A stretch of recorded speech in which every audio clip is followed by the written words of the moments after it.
Hold up.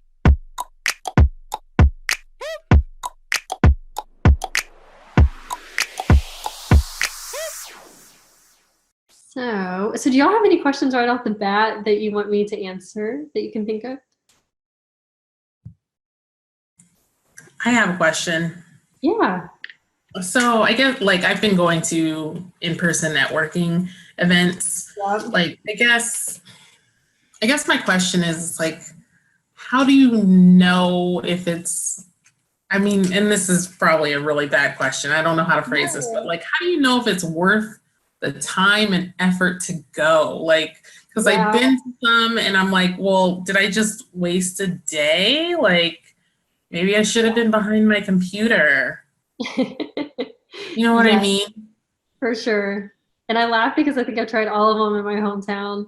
And I'll talk a little bit about that too. But you have to narrow it down because you get to the point that you have to decide, okay, which places should I go and what's going to offer me the most value because that's important. You don't want to go to something that you feel like you're not getting anything out of. It's hard to judge by the first one or two times you go. So I always like tried to give it a good chance, and I would go to at least like 3 or 4 meetings for each business organization and see how I liked it. I really did like it. But I think it is important because it's hard. Like I'm pretty introverted, honestly, so it was always hard for me to build up the confidence and just the drive to be able to go. So I ended up narrowing it down to the ones that made me feel good, like the ones that I liked. I felt like I was getting a lot of, and I felt like the people were good. So yeah, to kind of help a little bit. We'll talk a little bit more in depth about that too. So cool. Okay, well, I think we'll go ahead and jump in if y'all are ready for it. So feel free to answer or ask any questions in the chat. If I don't get to them immediately, I'll jot them down and we'll get to them at the end.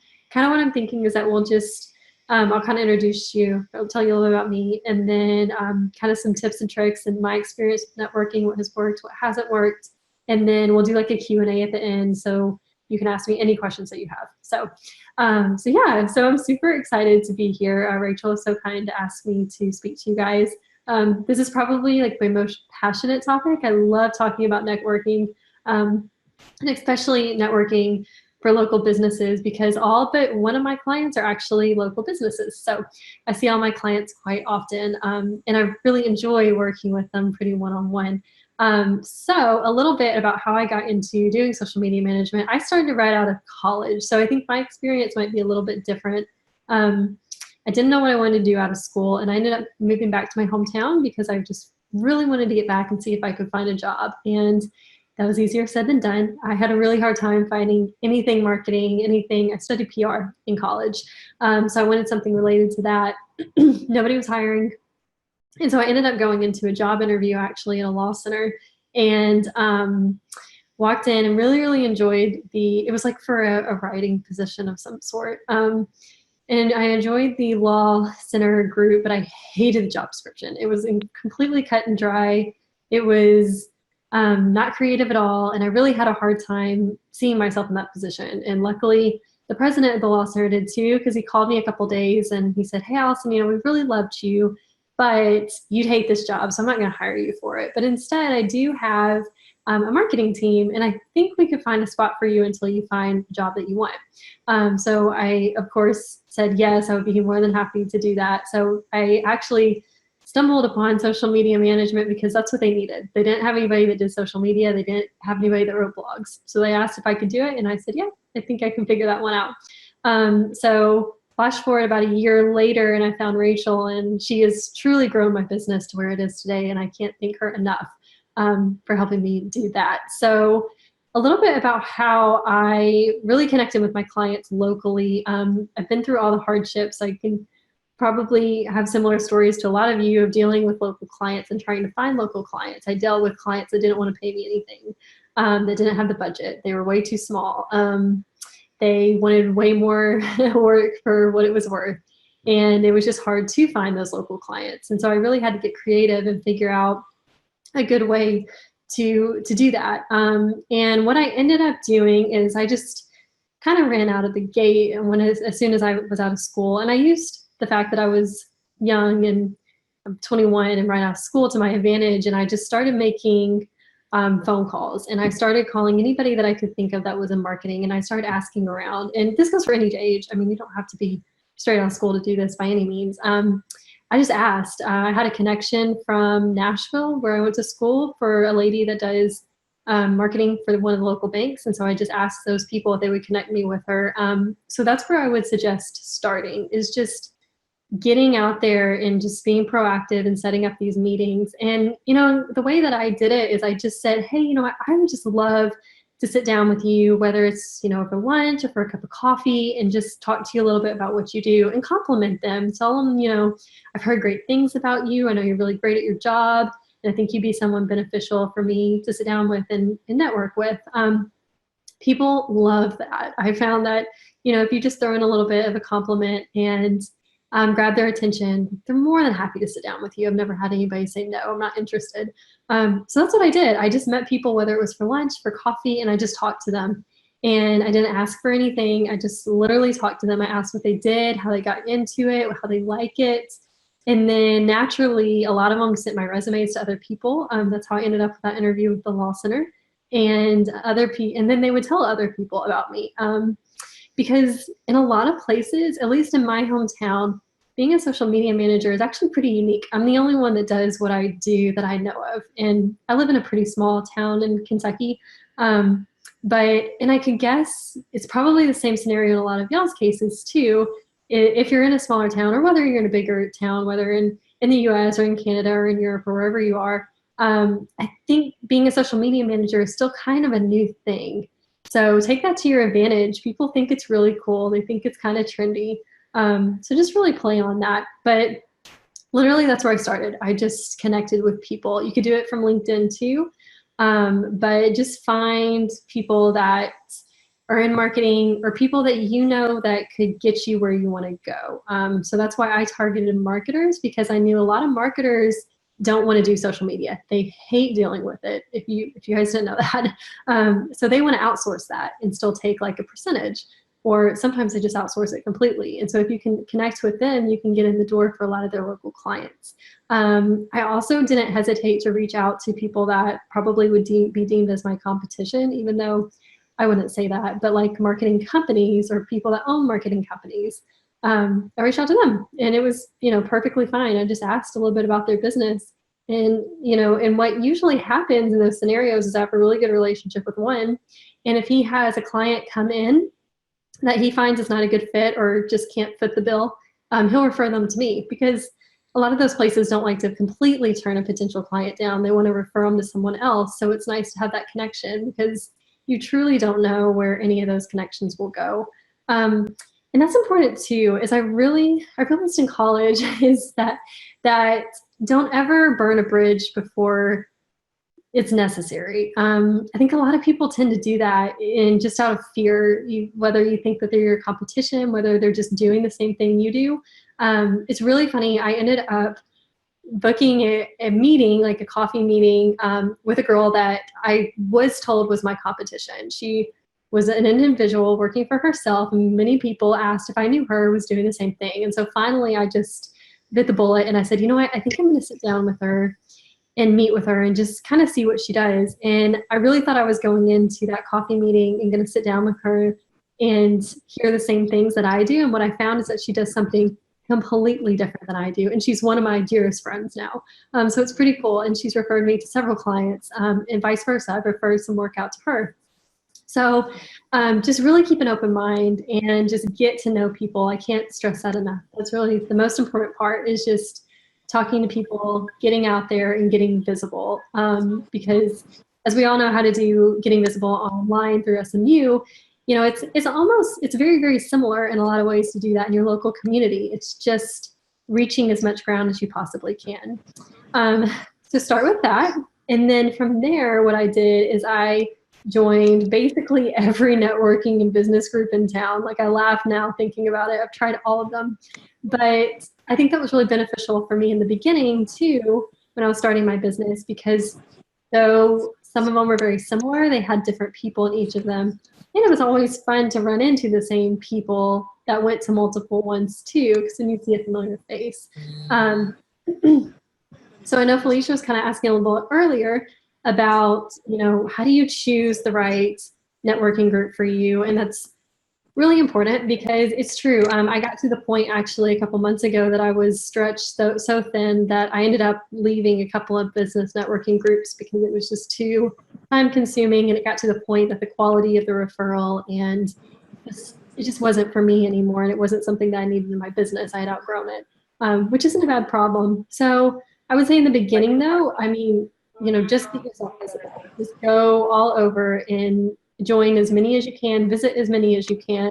I'd visit them all at least 3 to 4 times each. Some meet weekly, some meet monthly, and just see which ones you like. And because you don't force yourself to go to one that you don't like. It's not beneficial for anyone in the end. So what I ended up joining, and you guys might have this as well in your hometowns, is BNI.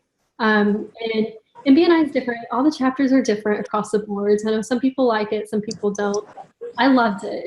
That was the one business group that really while I was got holding. visible. He didn't make that hiccuping noise either. Okay, super good. Okay, so if you have a BNI chapter in your hometown, I encourage you to check it out. The cool thing about BNI is that there's only one seat per profession. So like I was the only social media manager that could be BNI, which was pretty nice. And so, and it's very referral based. It's very traditional referral based. So everybody has a preference. Some people don't like that. For me, it worked pretty well just to get my name out in the community. So they worked for me. So they would go out and tell everybody like, hey, we know this girl that does social media. Do you need this for your business?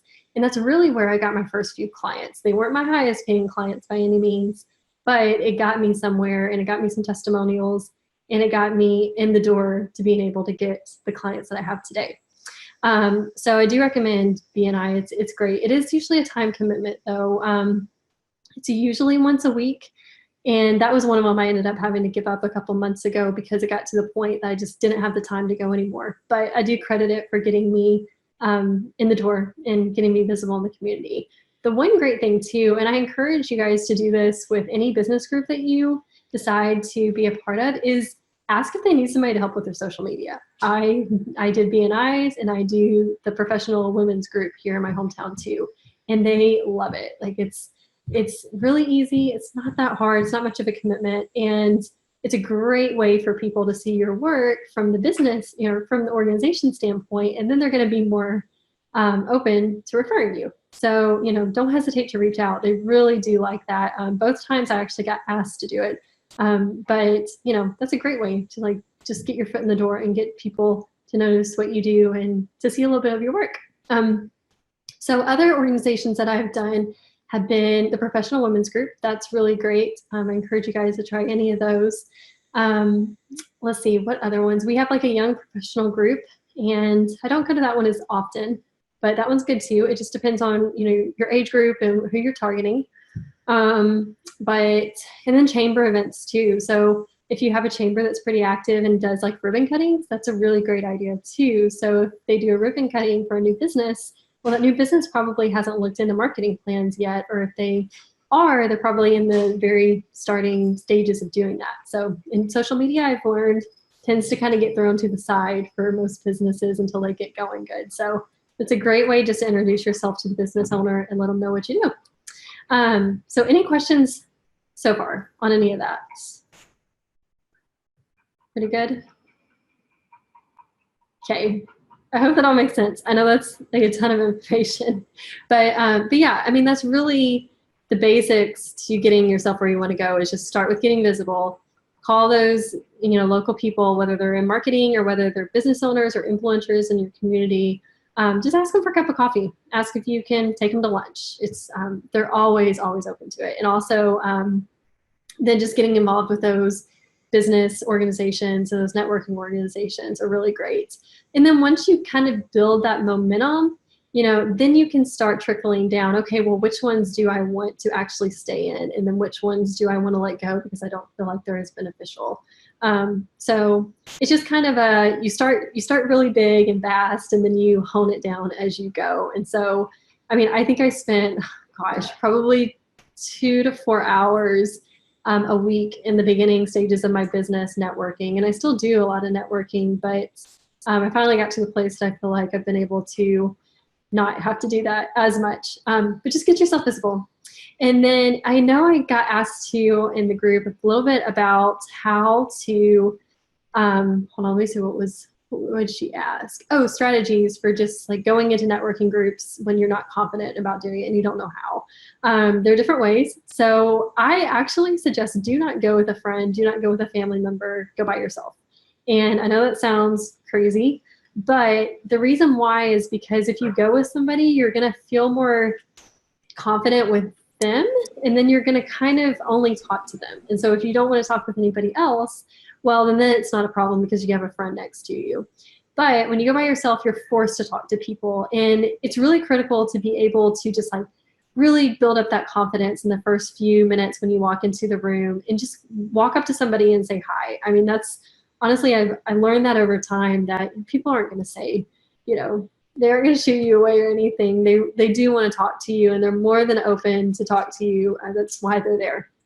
So just go up to somebody, introduce yourself, ask them what they do, and you know, and then honestly, they'll probably be like, "Oh my gosh, well, you should meet so and so," and then there you go, and you've already met several people. But I do encourage you to almost instantly meet somebody as soon as you go into a new networking group, because if you don't, then your confidence sinks, and then you're going to be sitting at that table, and you're not going to be able to get yourself back confidence-wise to talk to people. I've found that with myself. I've experienced that.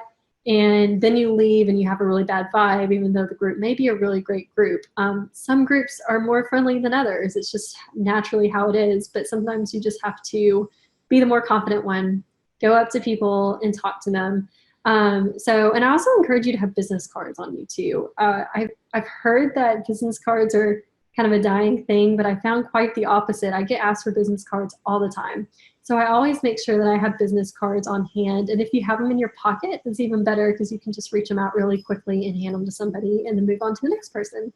And then, you know, smile. And I know this sounds crazy too, but just smile. If you seem pleasant, more people will come up and talk to you, I promise. So just look really pleasant, look really happy, meet new people, and just, yeah, just be casual and, you know, just ask some different questions. Just get to know people. You're not selling people in these circumstances. You're just getting to know them. So get their contact information, add them on Facebook.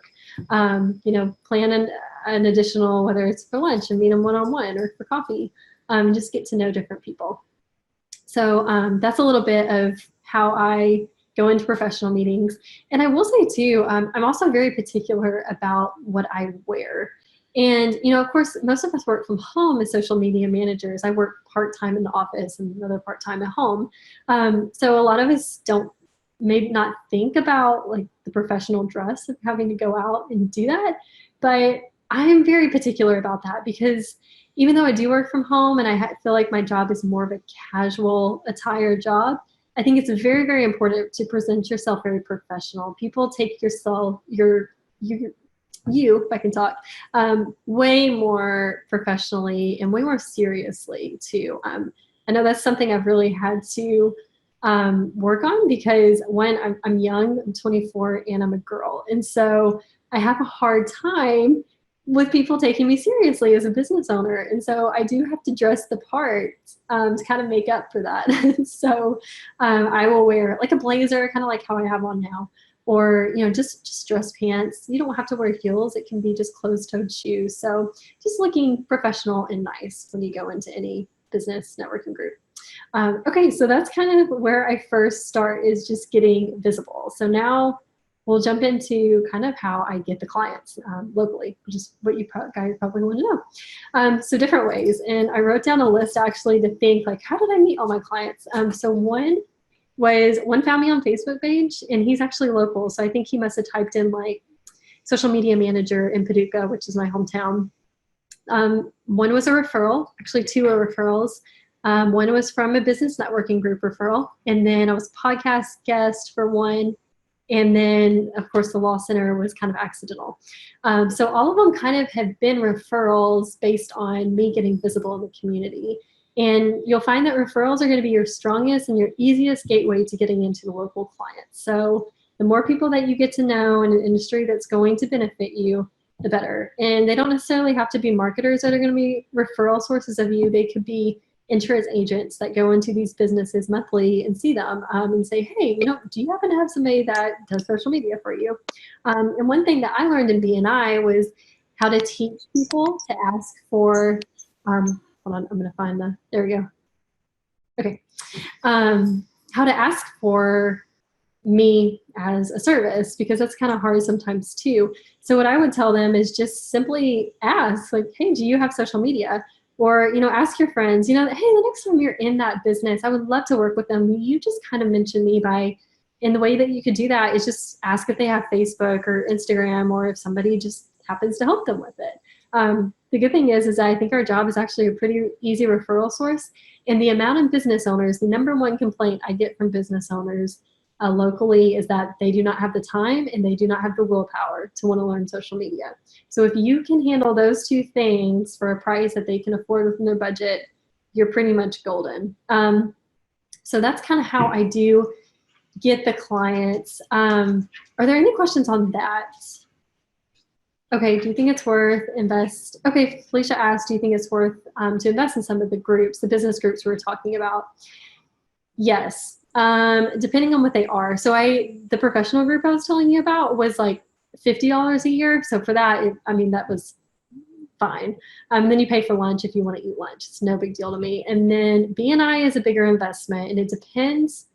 I spent like $700 annually for BNI. It's pretty expensive. And then you pay quarterly dues, and that I think quarterly it was like $100 because we had lunch. But I did get my investment back. I will say that. But I wouldn't have done that for more than 1 year. Once I hit that 1 year mark, the referral quality started to get lower because I got to the point that I was no longer taking the $200 clients. Just don't ever do it. It's just a bad idea.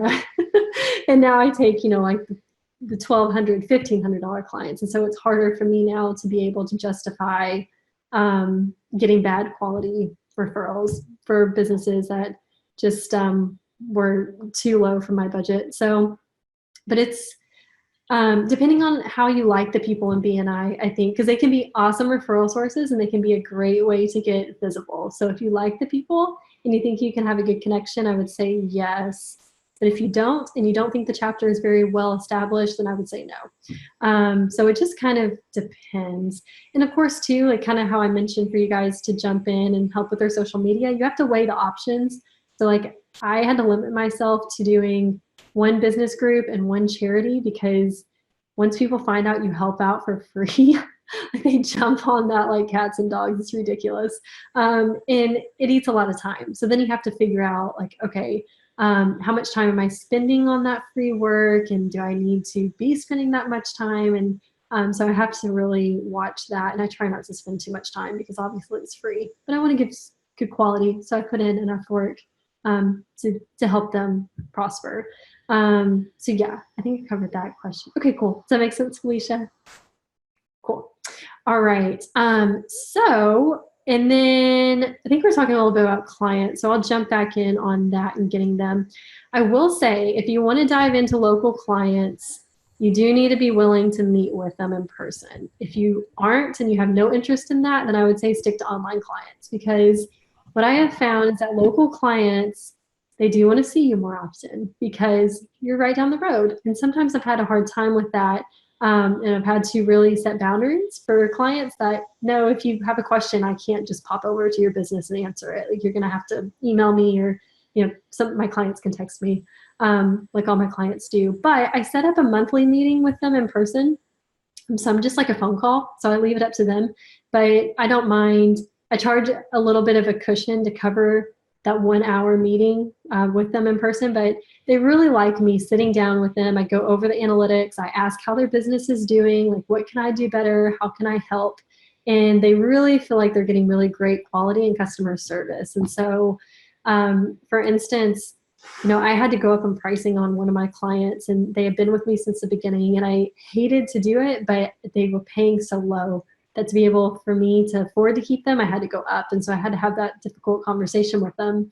But I dare say if they were an online client, they probably would have said, no, we're just gonna go with somebody else. But since they were local and I'm used to seeing him every month and helping him all the time, and we've had this established connection and communication wave, he was like, you're doing a really good job, and I'm going to do it. I'm going to do it just because I think it's working and I don't want to let that go. So it is easier in those instances to deal with local clients. But overall, yeah, because I think someone did ask, how do you work with local clients that you don't want to meet in person? Let me see how she listed it. Yeah. Or connect with local clients when you don't want to meet with them in person. And you don't have to meet with them initially. Don't think that you have to waste your time. I got to the point, this is a mistake I made, is that in the beginning, of course, we're so desperate. We want customers, we want clients, and so we're doing everything that we can. So I made myself readily available. It's like, yeah, you can contact me anytime. I'll be sure to get back to you. And I would physically go meet with a potential client when they would want me to. And what I found was I was wasting hours upon hours of time going and meeting with potential clients that had no interest in paying what I was going to ask for. Or I met with one potential client, oh my gosh, like 3 or 4 times before they finally said, yeah, okay, and signed a contract, and it about killed me. So I've now gotten to the point that this is what I do for local clients, is that they schedule a 15-minute phone call with me. And I just tell them, we're gonna do a 15-minute phone consultation, and you can tell me a little bit about your business and what you're looking for. So basically it's a venting session. I just let them tell me everything they want to tell me, what they're struggling with, what they're looking for. And then I tell them, okay, based on what you told me, this is what I'd recommend, and give them a solution. And then I say, is that something you're interested in? And sometimes I ask for the budget on the phone, just so that nobody's wasting their time. It just depends. Most, when I do that, they usually will say, I actually have no idea where to begin. Or some will be honest and say, like, yeah, this is my budget. Can you work with that? I kind of fill out the conversation, though, to decide if I'm going to ask for a budget. Because if you're going to ask for a budget on the phone and you're going to tell them a price that they ask, you have to be extremely confident and not waver. So I kind of fill out how I'm liking the phone conversation. And then if they say, yeah, you know what, we're interested, where do we need to go from here? I say, okay, I'm going to put together a proposal, and I make a proposal in Canva, if y'all have ever done that. So I just switch out the numbers each time if I've changed anything, or just kind of critique it a little bit for each client. So it takes me, now it takes me 5-10 minutes. And then I do a Zoom, or no, not a Zoom, a Loom video. If you guys have seen that, I have secured more clients by doing that. So what I do is I create the proposal, and then and it looks really, really nice. And it has everything on it. And then I record that Loom video, and I guide them through that proposal, because what I found is when I just sent them a proposal, they didn't know what they were looking at. They were super confused. There was all this marketing jargon, and they had no idea what was going on. But when I guided them through it through a video, I found that I could secure more clients quickly.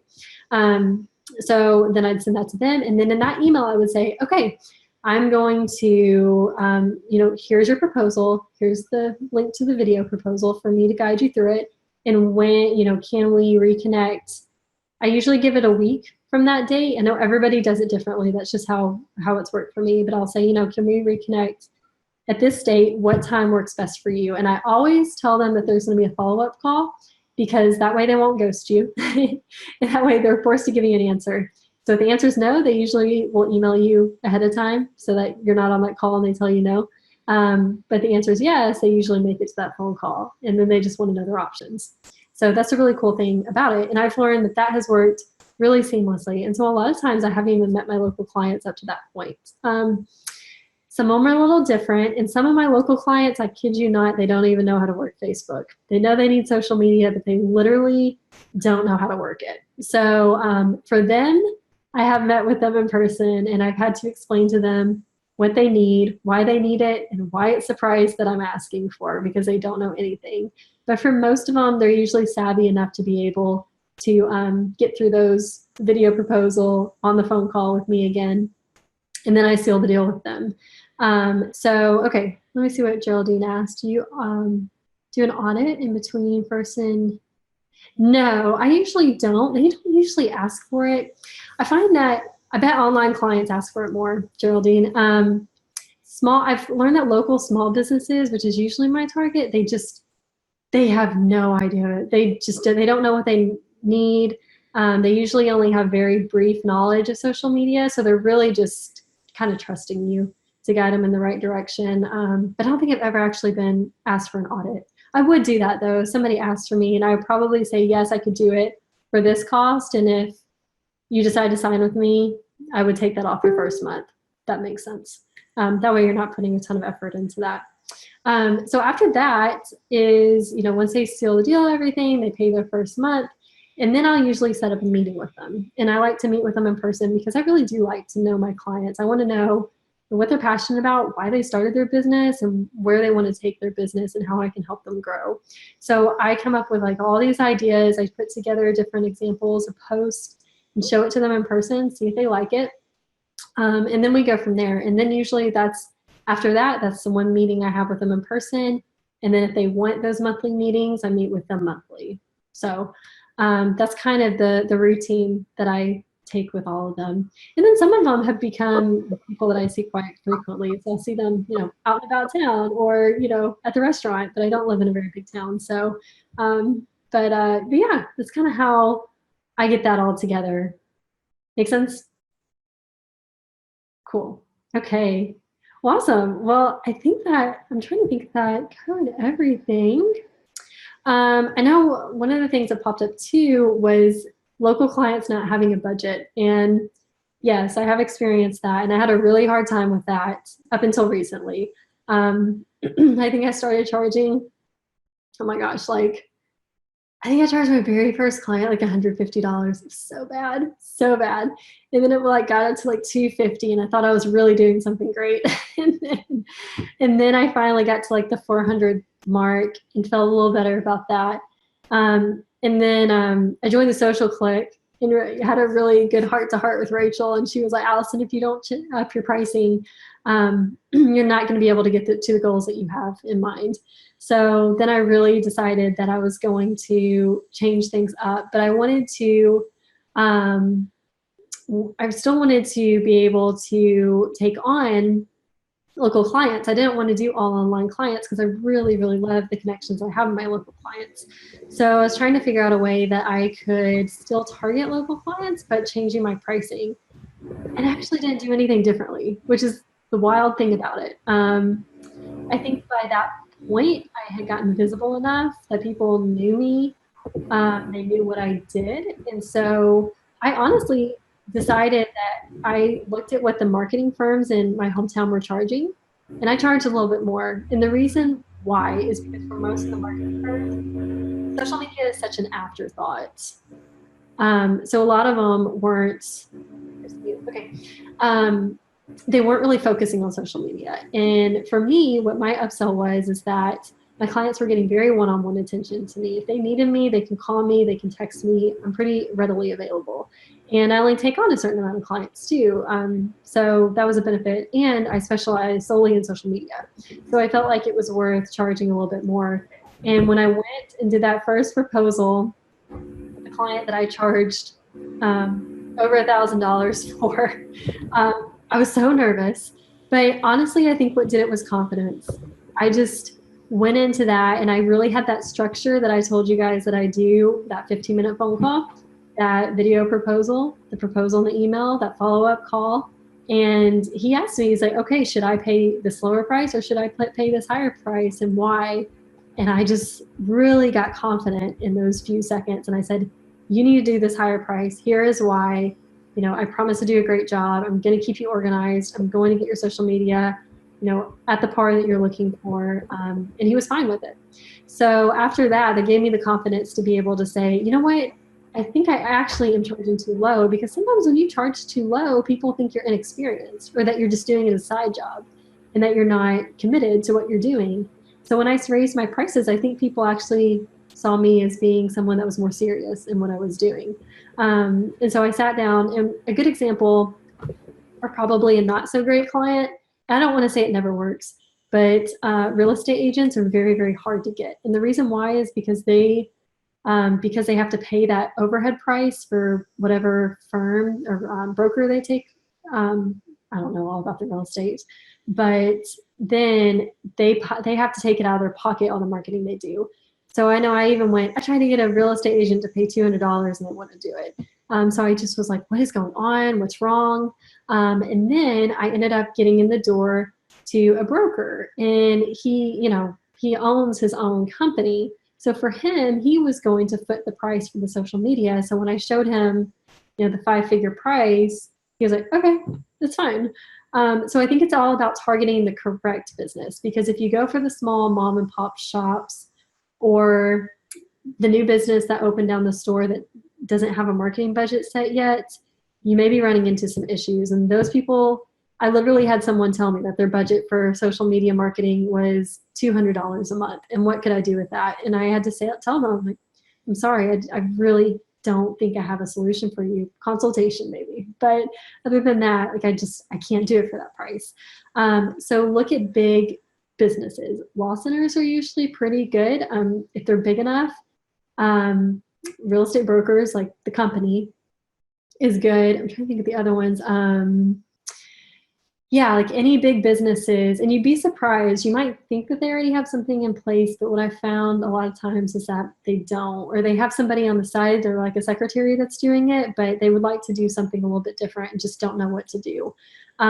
So look for those big business people or people that are already savvy with marketing. If they're already advertising with a marketer, that's why I like to connect with marketers, or on like TV or radio or some sort of marketing, they would probably be interested in at least looking at the options for social media, and they're not gonna cringe so much especially if they're paying for TV. TV is expensive at the pricing for it. So that's kind of the approach I've taken and what I've learned in the recent months about how it looks to take on local clients that are going to pay what we need to pay industry-wise. So yeah, that's a little bit about it.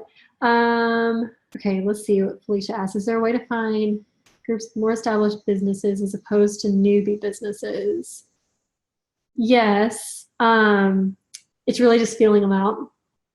And you'll know, and kind of research your hometown too, because if you've been there a while, odds are you probably know who the big dogs are. That's why it's really great to connect with influencers, even though you may not necessarily do business with them. They know a lot of people, and they know a lot of people that are willing to spend money on social media. So that's always helpful too. BNI is a good example of that. The BNI group that I was a part of had only small businesses. So that's what was really great in the beginning, because they were a great referral source. They were really good about preaching about me and telling people about me, but they weren't very good at connecting me with the right businesses. And that was the problem. It got to the point that they were connecting me with these really small mom and pop shops that honestly weren't that interested in looking to social media because they had no budget.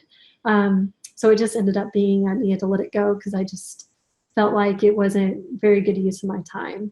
But I will say, like, the professional women group that I'm a part of has women that work for really big companies in my hometown. So that's really great too. So you can kind of feel it out after a few times visiting each one to see. Rotary, I've heard, is good. Kiwanis, you'll figure it out pretty quickly, like if it's a good group or not, or if it's filled with influencers in your community or not. But that is really important, because you don't want to waste your time on going to business groups that aren't going to help you in the end. So yes, they do give you time to create a commercial. So for BNI was great at doing that and really helped me with my skills on that. So what I did was tell a story. So that was always my best commercial for BNI. So think of a way that you helped a client in a unique way, because I think people remember stories more than anything else. And so I told a story about how I helped a client with their food drive, I think, one time. And so my client was able to raise like $5,000 and 4,000 pounds of food because we did a big campaign on social media for their food drive. And so, yeah, just think of those individual stories. A good way to do that too is using your wins. So, always, stack your wins and think about how you've helped the clients. And then from that, you can create a story out of it too. That's a really great way to be able to do that. And just be able to kind of do the elevator pitch about you as well. It just takes practice, but think of a unique way to tell people that you do social media. Like a lot of times I don't say I'm a social media manager. Instead, I'll tell people, well, I help businesses grow with social media strategies. And they're like, oh, that's really interesting. So kind of twisting it in a really unique and interesting way always helps as well. So does that help? Cool. All right. So any other questions for you guys? Pretty good? Awesome. I know I've probably talked like a ton, but hopefully that makes sense and hopefully that helps a little bit. It's very doable to connect with local clients. It's very doable to get local clients to pay the proper prices. It just takes truly getting visible, just getting to know everybody, telling everybody that you can about what you do, and then honing in on the best businesses and the best influencers that are going to get you those clients. So I wish you all the absolute best of luck with it. And if you have questions, please don't hesitate to reach out to me. I love talking about all this stuff. So I don't mind at all. All right, guys. Well, if that is it, I am going to sign off. Thank you all so much for joining in. Y'all have a good one.